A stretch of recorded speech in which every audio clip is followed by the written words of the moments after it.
Hi, I'm Gilbert Strang.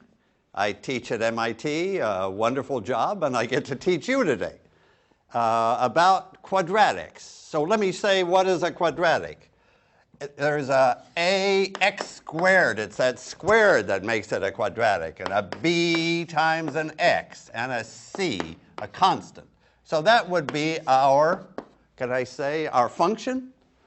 If you give me an x, these a and b and c are numbers, and you'll see I'll change those numbers to get different quadratics.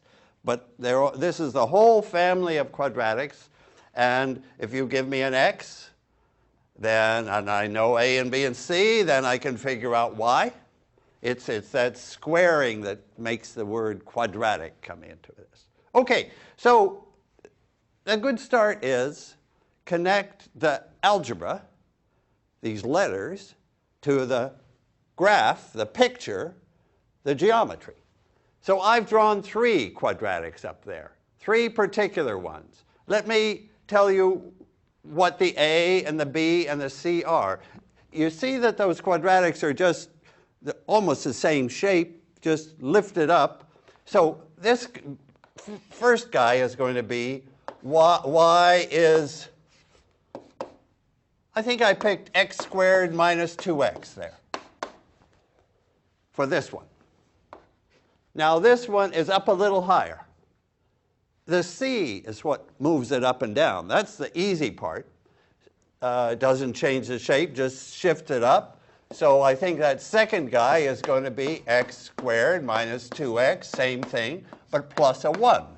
So I've lifted it up by 1 to get the second one, and then the next one is lifted up by another 1. So the top guy is y is x squared minus 2x plus 2. Okay, so those are 3 particular quadratics. And what do I ask you about them? Let me start by asking, when is y 0? I'm looking for the x's that produce a 0 here. And I won't work right away with this general a and b and c. I'll work with these numbers where a was 1, b was minus 2, and c changed from 0 to up to 1 and up to 2. So I'm looking to see, well, let me take the bottom one, the first one. So if I look, what points am I looking for? I'm looking for there's one point, and there's another point that I'm planning to figure out. That's, you could say, solve the quadratic. Find where it's 0. So I would like to find where this guy, that's the bottom one, is 0. Not too hard, but we will do it in a good way. So I want to find where that's 0. And maybe you know that one way to do it, if you have a nice example like that one, is factoring. If I can split this into, multiply 2 things together, and I can, do you know how I could factor that? An x appears both places, so I can like take out the x, and what's the remaining thing? That x squared, of course, means x times x, so I need an x times an x there. And here I have minus 2 times the x. That's what I would call factoring that polynomial. Quadratic, because it's got that square in it.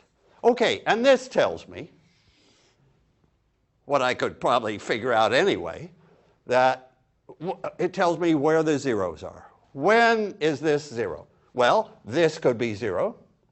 That's this point. X equals 0, that's that point. Or x could be 2, and then this would go away. And if x was 2, I'd have 4 minus 4. I'd certainly get 0. And that's this point. So the 2 roots are, shall I introduce those words, roots? I don't know why we use the word roots. A lot of math words, you know. Who knows why? The roots are 0 and 2. Good. I have solved that first quadratic. Okay, ready for the second guy. this one. What do we see in the picture for that one? That's the middle one. And you see it's rather special. It touches the y equals 0. It hits y equals 0. It has a root at just one place. This had a root twice. This one has a root just once. And I can find out where that is. Well, shall I try the same thing of factoring? Shall I factor this guy? So I see x squared minus 2x plus 1. Maybe that might jump to mind as it's something times itself. That's a very special one to factor. That's x minus 1 times x minus 1. What I would call a double root. That is 0 at x equal 1. So what am I saying about this guy? Double root 1 and 1. Double roots get mathematicians excited. Well, mathematicians are easily excited, you could say. And that's special. Okay. So it's x minus 1 squared. And we see a double root. Now let me go on to the top guy. Where is that 0? Can we factor that?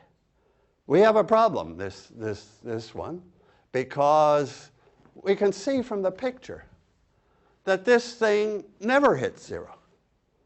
So am I going to say no roots for the third guy? No roots? I don't like to say that. Gauss, who was the greatest mathematician of all time, said that if we have a quadratic, it should have 2 roots. If we had x to the 27th, starting our y, there should be 27 roots. But where are they? Okay, and if you might say, well, just factor and find them. Well, of course, I can see from the picture I'm not going to find them. If I try to factor this in this way or this way, I don't succeed. What's up here? What's up with this case where the quadratic is up there? So let me pause here and give you a chance to think what to do. See what the problem is. Maybe think of another example. Let me suggest some other examples, some different a, b, and c. Suppose I take a to be minus 1. That will change the picture completely. With that minus sign, my quadratic is going to go downwards. It'll be like throwing a ball in the air and having it come down. It's going to go that way. And let me take, say, 4x here. And I don't know what to take as c. Let me take 9. That seems a pretty big number. I don't know if that has any roots. I don't know if you could graph it, but you could sure try. So have a try, and then I'll see you in a minute.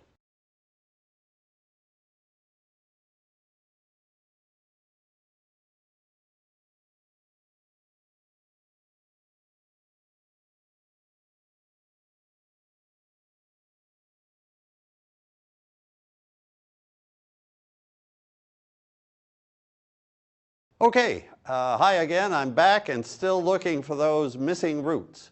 You remember we had this example of x squared minus 2x plus 2. So that was a particular choice of a was 1, b was minus 2, c was plus 2. And we couldn't see the roots, and our picture didn't show any. And the reason is we're going to have to go to imaginary numbers. I like to think that root is still there. But it isn't going to be, those 2 roots are still there, but they aren't going to be real roots. In fact, I'm going to have to write down the formula that everybody hates. It's the formula for the roots of this thing. Roots, you remember, I set this to 0, and I look for x. And I'm going to find 2 x's, 2 roots. where this thing comes to 0. And I'm going to stay with algebra for a minute and write the answer in terms of A and B and C. Because if I know those three numbers, then I've got the quadratic, I've got a picture, I've got the roots. Only either I've got them or they're somehow imaginary. But here's the formula for the two roots. Okay, so the roots are x equal. Okay, there's a minus b, no problem. There's a plus or a minus. That's why I'm going to get 2, because I can take the plus answer or the minus answer. And then I have a square root of, it's going to involve all of a, b, and c in the special form b squared minus 4ac. And then I have to remember to divide by 2a. All right, sorry about that. Can't be helped. So that, you see, a, b, and c are appearing here. Oh, well, let's just check it. Let's check it on the ones that worked. So this was the case when a was 1, b was minus 2, and c was 0, right? Can I try this formula? Maybe over here, where I'm hoping to get this answer 0 and 2. Let's just see if I do. It's satisfying to think that, okay, this formula works. The b is minus 2, and there's no c. The c is 0. So I'm going to put, there's my a, b, and c, and for practice, I'm going to put them into this formula and see what I get. Hopefully, I get these roots. All right, let's do it. This is my x. Remember what we're finding. We're finding the x is where the curve hits the x-axis, hits 0. Okay, so minus b is minus 2. Minus 2 is x is 2, right? Minus 2. Plus or minus, now comes the little dodgy part. B squared, that's minus 2 squared is 4. And I divide by 2a. A was 1. You see how they all come in? 2. And what do I get then? This is from my big formula. I put in the numbers. Now the square root of 4 is 2. So I have two possibilities here. 2 minus 2, which would be 0. Or 2 plus 2, square root of 4, 2, would be 4 divided by 2. I would get 2. And sure enough, that's what I wanted. Formula checked out. The formula checked out to give me those two roots, 0 and 2. Can you do it once more? Well, twice more, actually.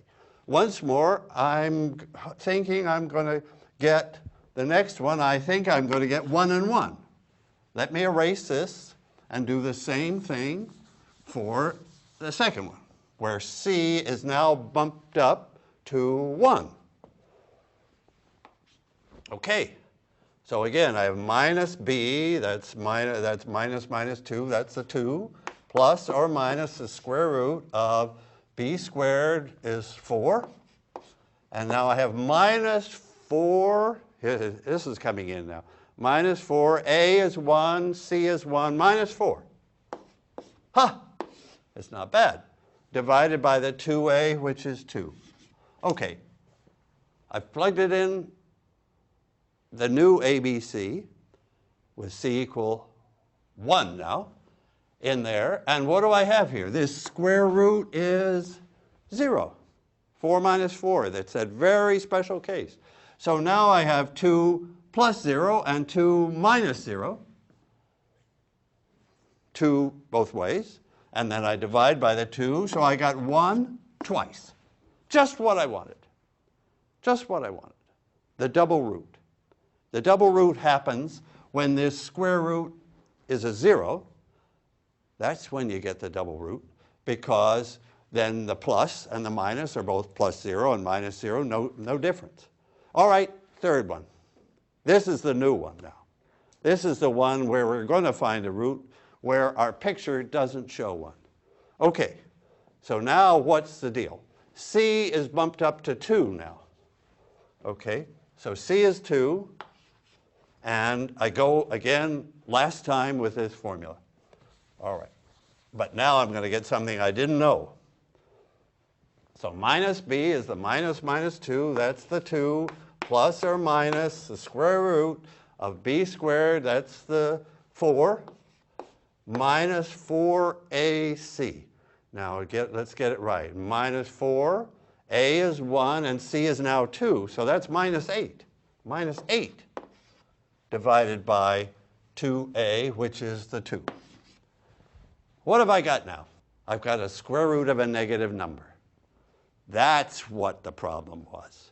That's why I couldn't see it in the real world, because it's not there in the real world. 4 minus 8 is minus 4, right?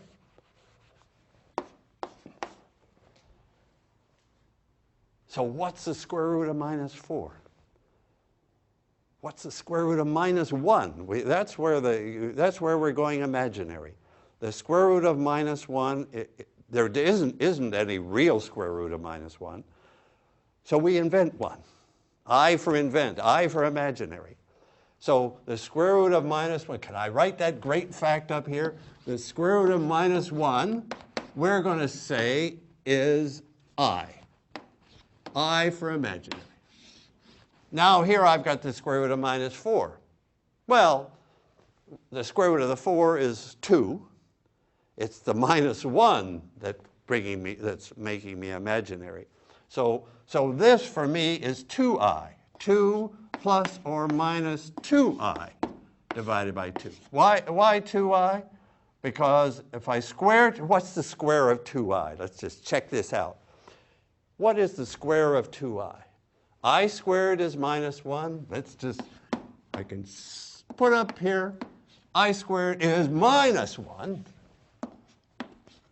And 2I squared, so I have the 2 twice, that's the 4. The I squared is the minus 1, it's the minus 4. That's what I wanted. That's why that square root is 2I. Now, I get to cancel the 2's. Can I just do that? 2 divided into 2 gives me the 1. 2 divided into that 2 gives me the 1. Look what I've got. 1 plus or minus I. 2 roots, as we hoped, as Gauss was sure we would find. 1 plus I is a root. 1 minus I is the other root. Neither one is real, but they're both complex number is what I should say. A complex number is a number that has a real part, the 1, and it has an imaginary part.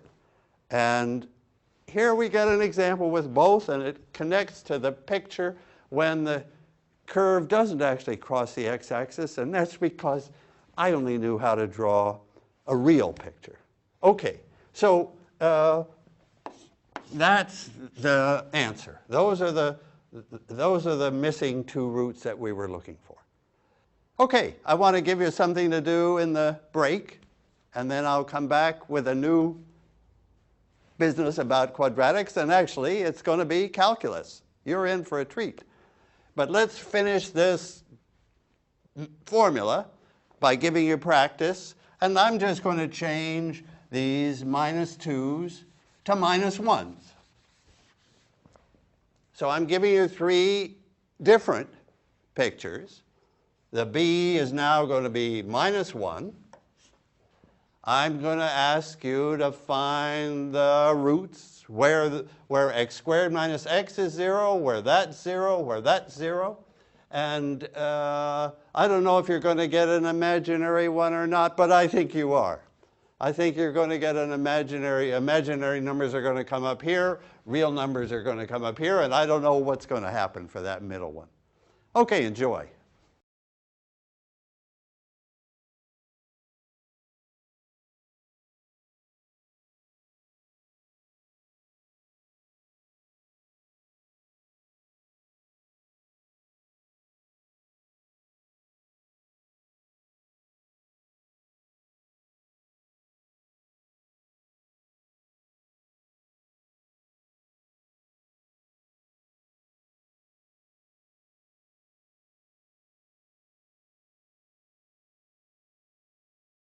Well, welcome back. I've drawn the graph of a quadratic on the board, and there's one point on that graph that I want to find.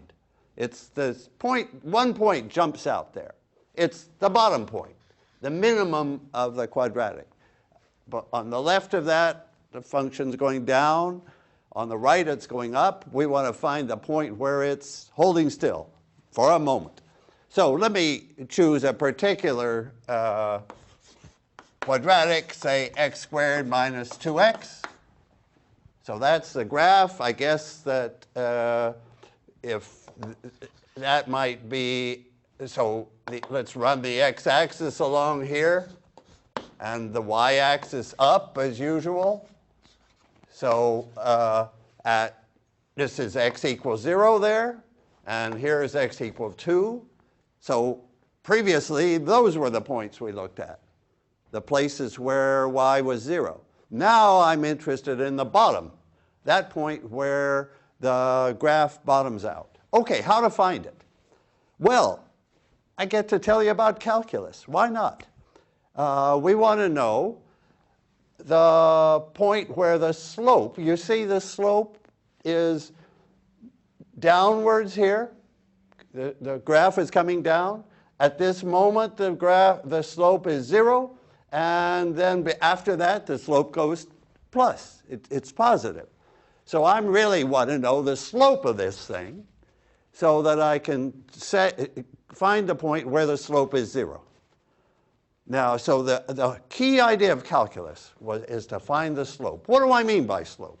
Slope stands for sort of distance up over distance across. That's what slope means. And if I take, say, between this point and this point, the distance up over that distance across, but that doesn't take into account the key fact that the slope is changing all the way. So this is the problem that had to get solved. So what I'm telling you about is one of the most important ideas in the history of mathematics. And the idea occurred to two people, Newton and Leibniz, at more or less the same time. This is a fantastic story. So Newton, Isaac Newton in England, and Leibniz in Germany and France. And they were both extremely proud of this idea and wanted credit for it, and they weren't friends as a result. So I have to tell you the idea. Okay, so again, what's the problem? The problem is finding the slope when the slope is changing. So here's the idea. I want the slope at a typical point where that typical point is x. Okay.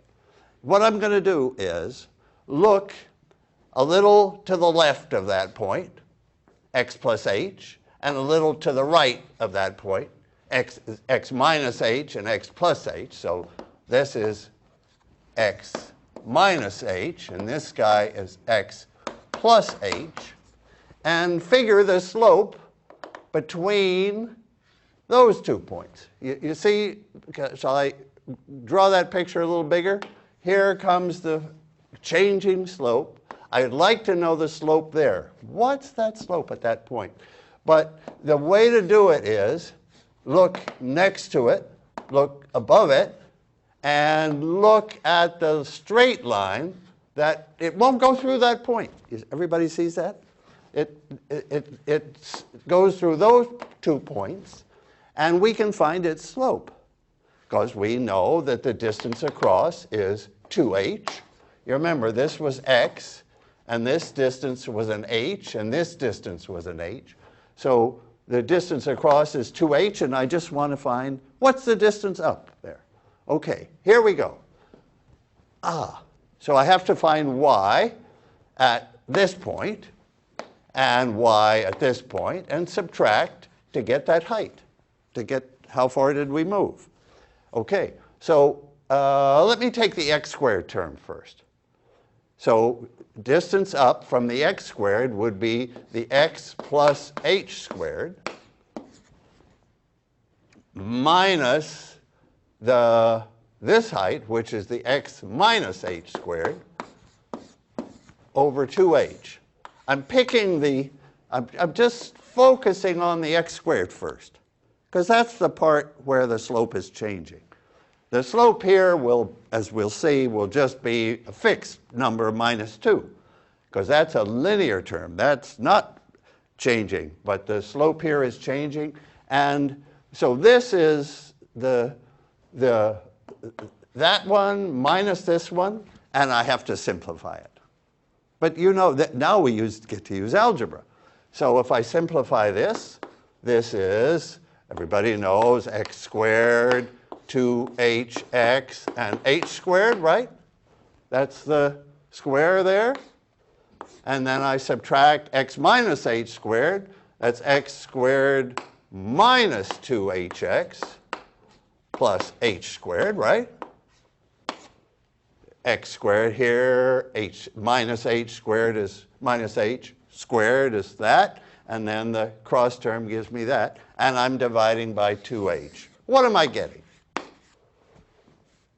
I cancel. Look, x squareds cancel each other. H squareds cancel each other. I'm left with 2hx minus 2hx, so I'm left with 4hx divided by this 2h, the distance across, and what do I get? I get 2x. 4 divided by 2 is the 2, h's cancel, and x. That's the slope of the y equal x squared. If you want to know the slope of a parabola, of a quadratic y equal x squared, be one of the, I would say maybe 1 million people in the world know that answer, that the slope is 2 times x. And you're now in that group. Okay, now I'm looking for the slope of y, so I have to remember this part. If I do the same here, it'll be minus 2. This part is a steady, no curve here. The curve is coming from there. So the slope of y is 2x minus 2. So this was the part from the x squared, and now the final answer is slope equals 2x minus 2. That's the answer that calculus gives. And now I'm ready to use it to locate that bottom point. So the key step in using calculus, in using the slope, is to set it to 0, because this is the point where the slope was negative here, 0 for 1 instant there, and then positive again. And when does 2x minus 2 give 0? So I'm looking for the slope to be 0. I'll erase Newton, no offense. The slope is 2x minus 2, and I want that to be 0. I'll erase Leibniz, to be fair. Where that 0 is at x equal 1. X equal 1 is that value of x, and that's the x equal 1, where now I could say, what is the bottom value? The bottom value at x equal 1, y is 1 minus 2. It's down 1. So y equals minus 1 is the minimum of that parabola, that graph. Let me give you a question during the break to answer. Give you a chance to use this idea, the Newton-Leibniz idea. Suppose my graph, my quadratic, was going downwards instead of upwards. Let me give you an example. So here's a question for you. Look at that process that we did. Y at this point minus y at that point, and do the same for a different quadratic. So I'll just erase what we did there and show you the quadratic I'd like you to tackle. Here you go. This is now one that goes this way, what will be the equation for that? Y will be minus x squared, because as x increases, big to the left, big to the right, we need a minus sign to come downwards, plus, let me say, 50x. So my question for you is, what's the slope at a typical point x? And then, of course, we're going to look at the special point x, which will be that guy at the top of the, that'll be a maximum now. But again, it's going to be a slope 0. Slope positive coming up, climbing the hill, top of the mountain, slope negative coming down. The top is identified by slope 0. Okay, that's, there you go. Minus x squared plus 50x. What's the slope?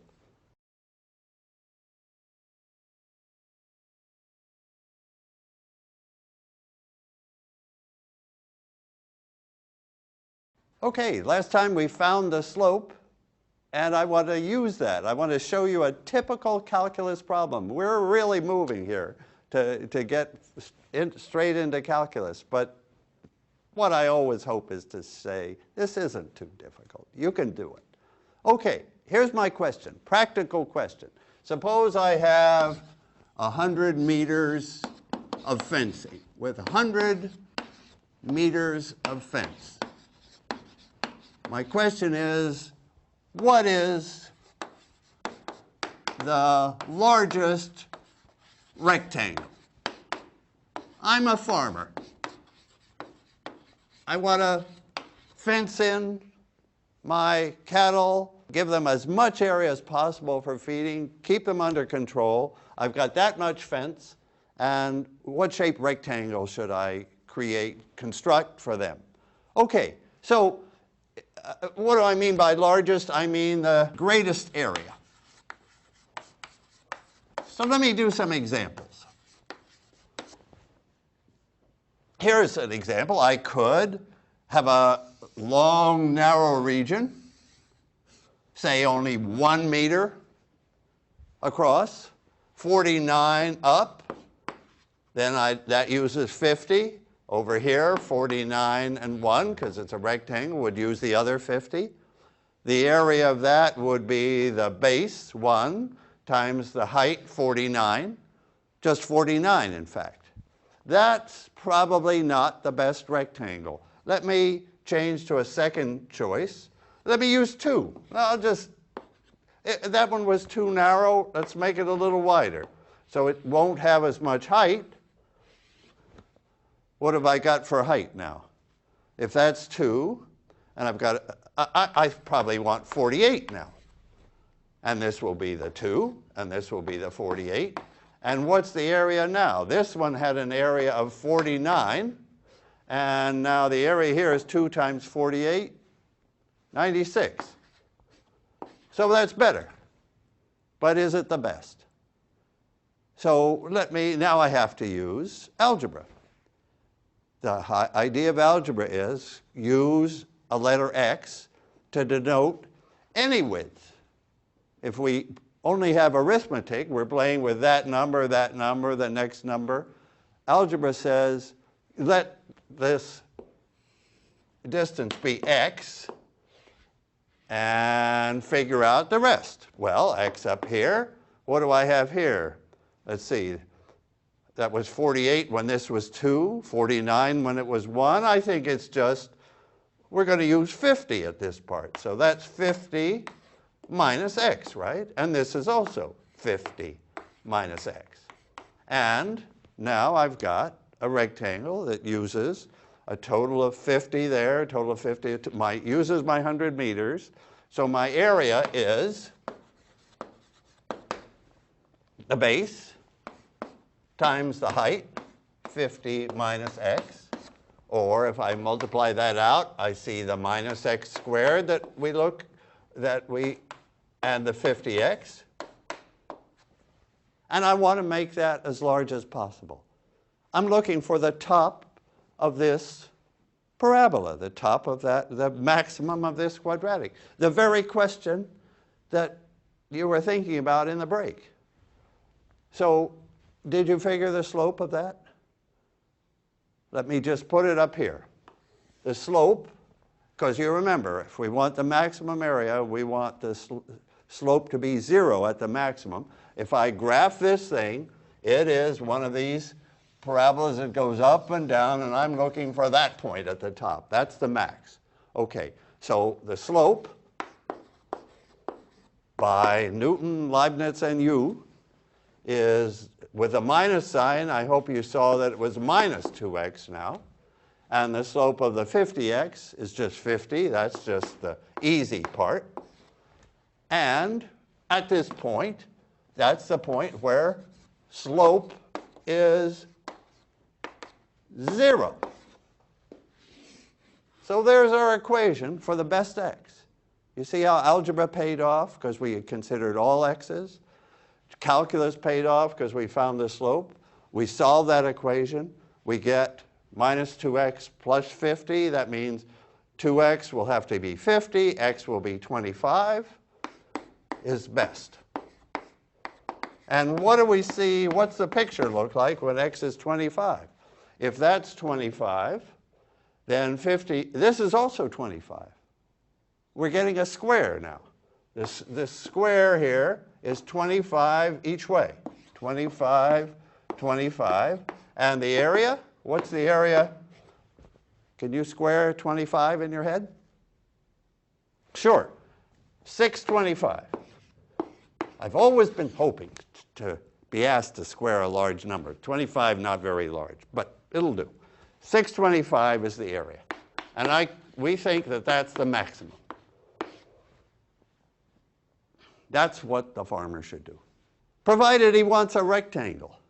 Now I have a final question for you that I'm not going to answer. Can you find a shape? It won't be a rectangle. We've got the best one. Can you find a shape different from a rectangle where you use the same 100 meters of fencing, but you enclose more than 625 square meters? That's a question. I hope you get it.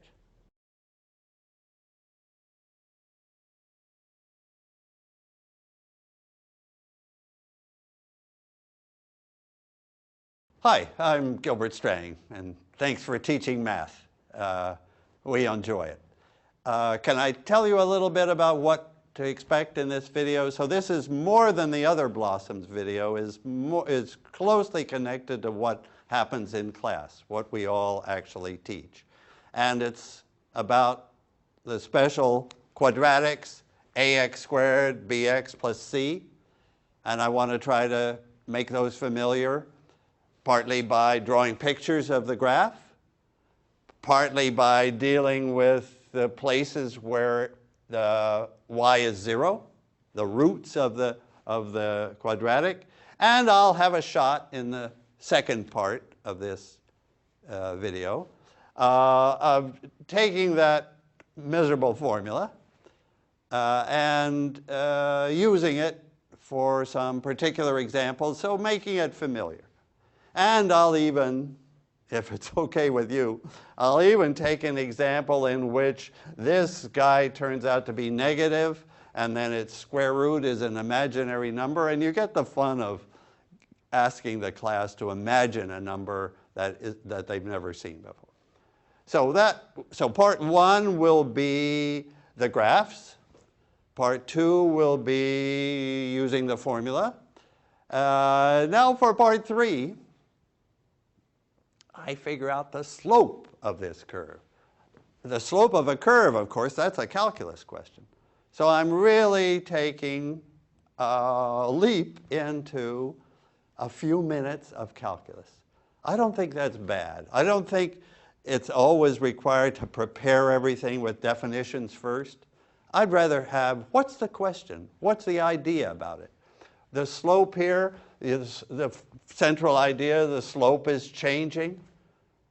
So we all know that Newton and Leibniz figured out a way to deal with that possibility of changing slope. And then in the fourth part, I'll do an example, a classical example of a where you're looking for the maximum. Here's the minimum. If it was going the other way, it would be the maximum, the place where the slope is 0. So you get to use calculus. So one is pure algebra. The second is algebra with a complex number coming in. The third is a touch of calculus, the slope. And the fourth is an application of slope, an application of calculus. The students could come back to this. They could see it now and come back to it later. And I hope they find it useful. Thank you.